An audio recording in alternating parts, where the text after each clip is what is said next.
माझी पत्नी माझ्याशी भांडून तिच्या आईवडिलांच्या घरी गेली।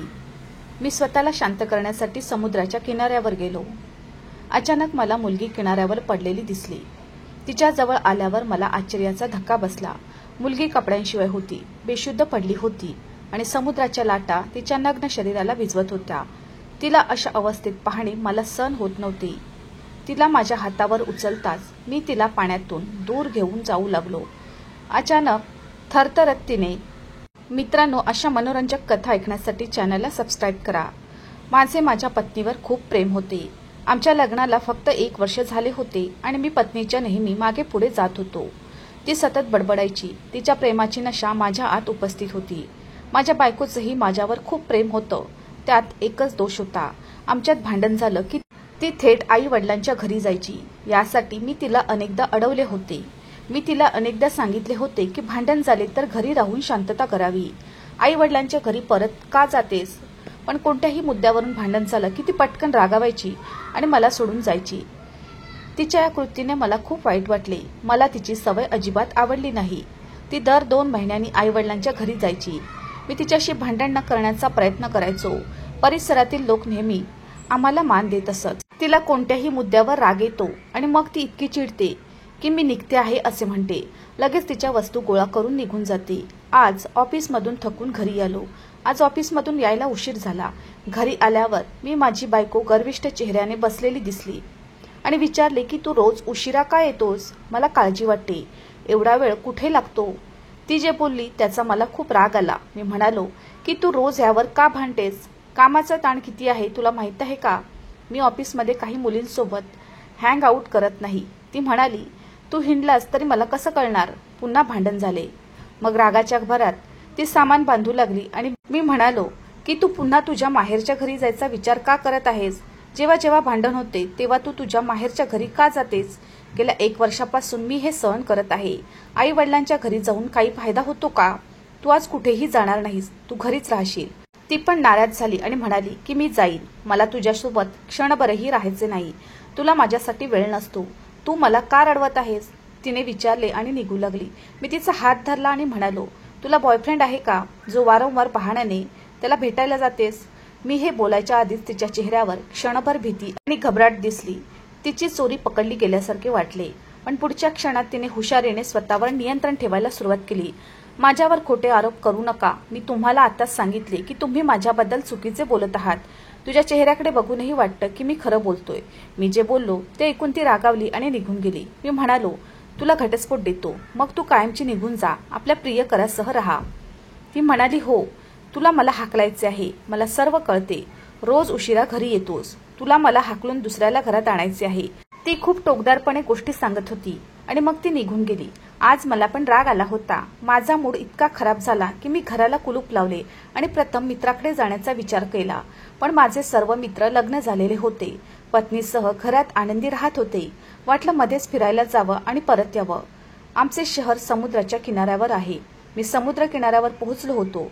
समुद्र किनारा निर्जन होता, परिसरात फारसे लोक आले नव्हते। आमच्या शहरात फारसे पर्यटक आले नाहीत, त्यामुळे समुद्र किनारे पूर्णपणे स्वच्छ होते। रात्री उशीर झाला होता। मी चालायला सुरुवात केली। मग मी एका जागी जाऊन बसलो। समुद्राच्या लाटांचा आवाज येत होता। खाऱ्या पाण्याच्या वासाने माझे मन खूप शांत झाले। मी जेव्हा जेव्हा या भागात आलो तेव्हा माझ्या मनाला शांतता लाभली। आज मी खूप अस्वस्थ झालो, पण मग काहीतरी माझ्या नजरेला गेलं। कोणीतरी समुद्रकिनारी आल्यासारखे वाटले। सुरुवातीला मी घाबरलो, पण नंतर गोष्ट हलत नव्हती तेव्हा मी जवळ जाऊ लागलो। जवळ आल्यावर मला जाणवलं की ती स्त्री आहे। बऱ्यापैकी अंधार होता, ती चांदणीहीन रात्र होती। जवळ जाऊन पाहिलं तर मला वाटलं ती मुलगी आहे।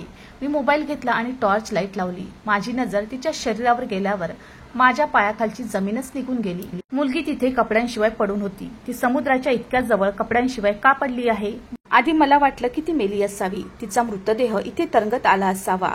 मी खाली बसलो आणि मुलीला स्पर्श करतात तिचे शरीर गरम होते, ती जिवंत होती। या अवस्थेत ती इथे काय करत होती? समुद्राच्या लाटा येऊन तिचे शरीर भिजवून निघून गेल्या। ते दृश्य पाहून माझी प्रकृती बिघडली। मुलगी खूप लहान होती, तिची अशी अवस्था कशी झाली? तिने कपडे का घातले नाहीत? माझी बायको माहेरी होती। त्या नग्न मुलीला पाहून मी वाहून जाऊ लागलो। माझ्या आत एक विचित्र खळबळ उडाली होती। तिच्याकडे एकटक पाहत होतो, पण नंतर माझे हेतू बिघडू लागले।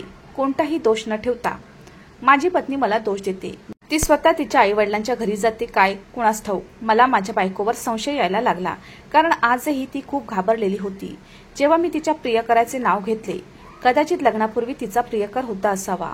12 महिन्यानंतर ती निघून जाते आणि माझ्या सासूरवाडीला ती पोहोचली की नाही याची खातरजमा करण्यासाठी मी कधी फोन केला नाही. आईच्या घरी म्हटल्यावर तिचा कदाचित बॉयफ्रेंड असावा.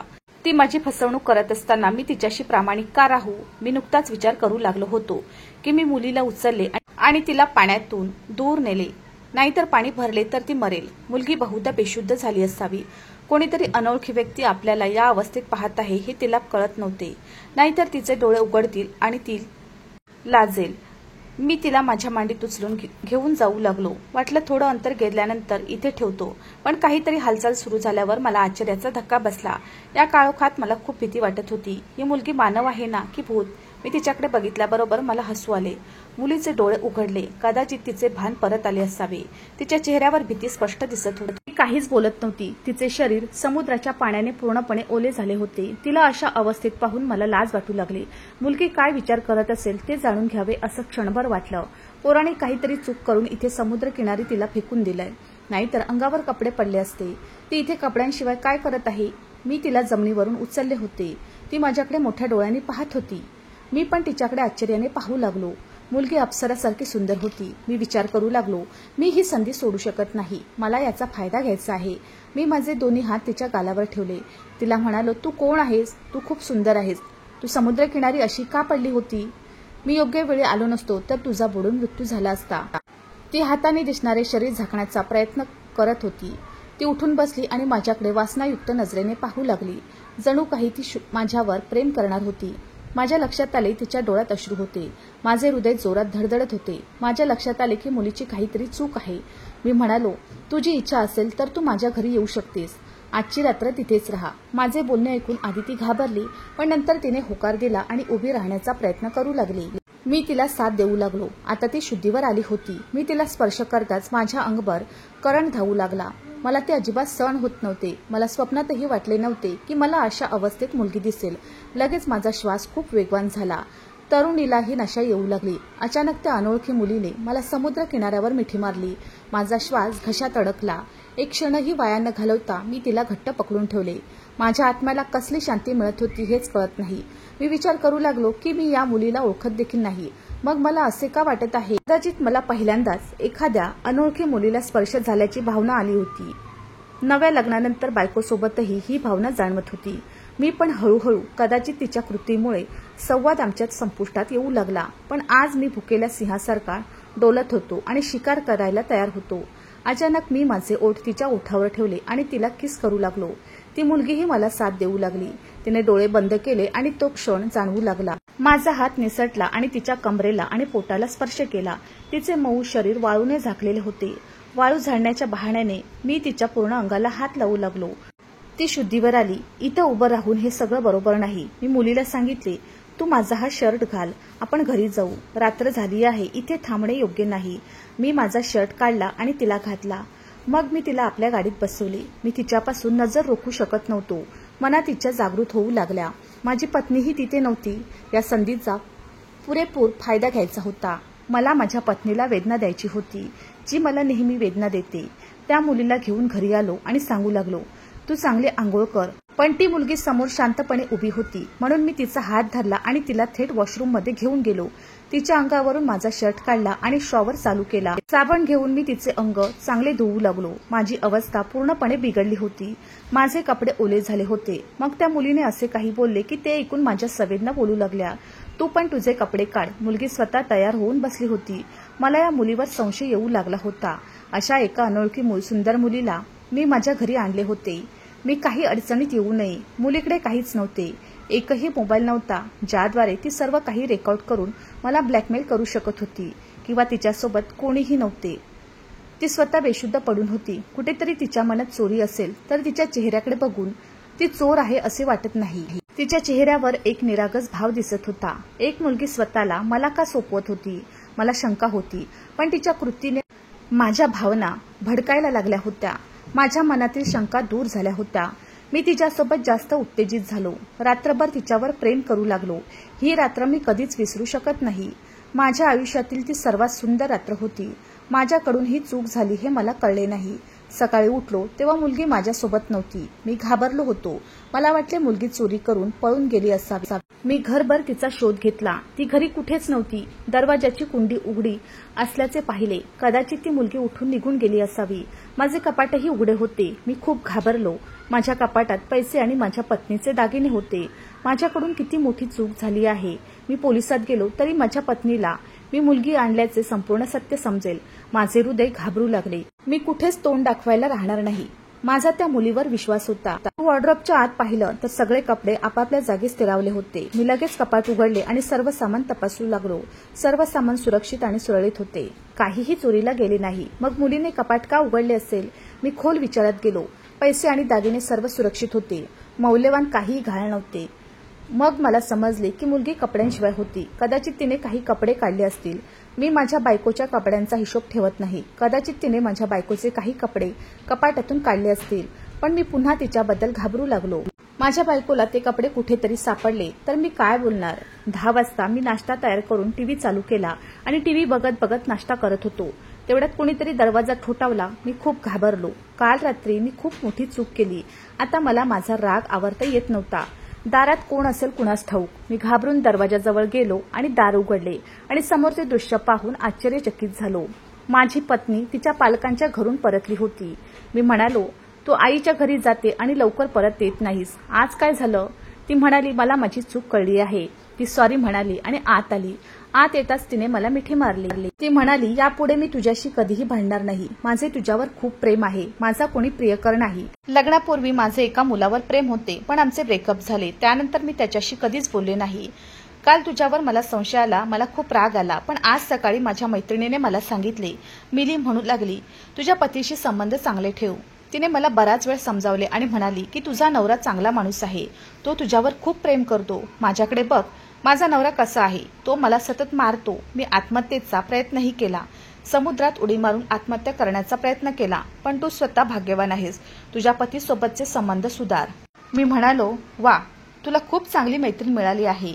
मी हसायला लागलो आणि म्हणालो की तुझ्या मैत्रिणीने अगदी योग्य सल्ला दिला आहे. तू मला तुझ्या मैत्रिणीची ओळख करून दे. आणि मी जोरात हसायला लागलो. ती म्हणाली की मी तिला माझ्यासोबत आणली आहे. मी लगेच तिला बोलावते. तिने तिचा मोबाईल घेतला आणि तिच्या मैत्रिणीला फोन केला की तिची मैत्रीण माझ्याकडे आली आणि तिचा चेहरा पाहताच माझा चेहरा फिका पडला. ती तीच मुलगी होती जी काल रात्री माझ्यासोबत होती. मी माझ्या चेहऱ्यावर ते दिसू दिले नाही. मी तिला नमस्कार केला पण आतून मी फुटत होतो. माझ्या बायकोने तिला घरी बोलावून खाण्यापिण्याची व्यवस्था करायला सुरुवात केली होती. ती मुलगीही माझ्यासोबत जॉईंट रूममध्ये बसली होती.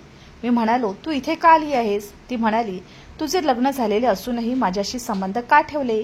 तू माझ्या मनाशी का खेळलास? मी म्हणालो, तुझे पण लग्न झाले आहे. या प्रकारावर तिने मौन बाळगले आणि काल रात्री आत्महत्या करायला गेल्याचे सांगितले. माझा नवरा मला खूप त्रास देतो आणि या मला नात्यातून बाहेर पडायचे आहे. पण जेव्हा मला तुमची साथ आणि तुमचे प्रेम मिळाले तेव्हाच मी हे करू शकेल. मला आशा आहे की तू मला कधीच नाही म्हणणार नाहीस. तुझ्या बायकोला आमची सत्यता कळली तर ती तुला सोडून जाईल. माझे मन खूप घाबरू लागले. मुलगी मला ब्लॅकमेल करत होती आणि मी असहाय्य होतो. 2 महिलांना आधार देण्यासाठी मला माझ्या पत्नीच्या मैत्रिणीच्या गरजा तर पूर्ण कराव्या लागल्याच पण तिला आर्थिक मदतही करावी लागली. त्या रात्री एका चुकीमुळे मी उद्ध्वस्त झालो होतो. बायकोला खरंच सांगायचं होतं. मी खूप अस्वस्थ झालो होतो. शेवटी मी माझ्या पत्नीला संपूर्ण हकीकत सांगितली. आमच्यात खूप भांडण झाले. माझी पत्नी मला सोडून आई वडिलांच्या घरी गेली होती पण मला त्यांच्यात अडकायचे नव्हते. मी माझ्या पत्नीला खूप समजावण्याचा प्रयत्न केला आणि मी खूप माफी मागितली. 2 महिन्यानंतर माझी पत्नी घरी परत आली पण आमच्या नात्याला कटुता विरघळली होती. मी तिला आनंदी करण्याचा प्रयत्न करायचो. माफी मागण्याचा प्रयत्न करायचो. हे 1 वर्ष चालू राहिले. हळूहळू तिने मला माफ केले आणि मी फक्त चमकणाऱ्या गोष्टीचा विचार करू लागलो.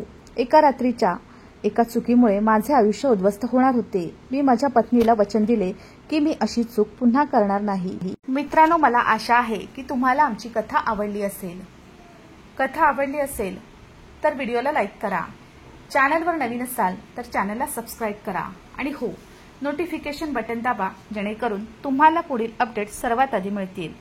तुमचा मौल्यवान वेळ कथा ऐकण्यासाठी दिल्याबद्दल धन्यवाद. पुन्हा भेटू अशाच एका नवीन कथेसोबत.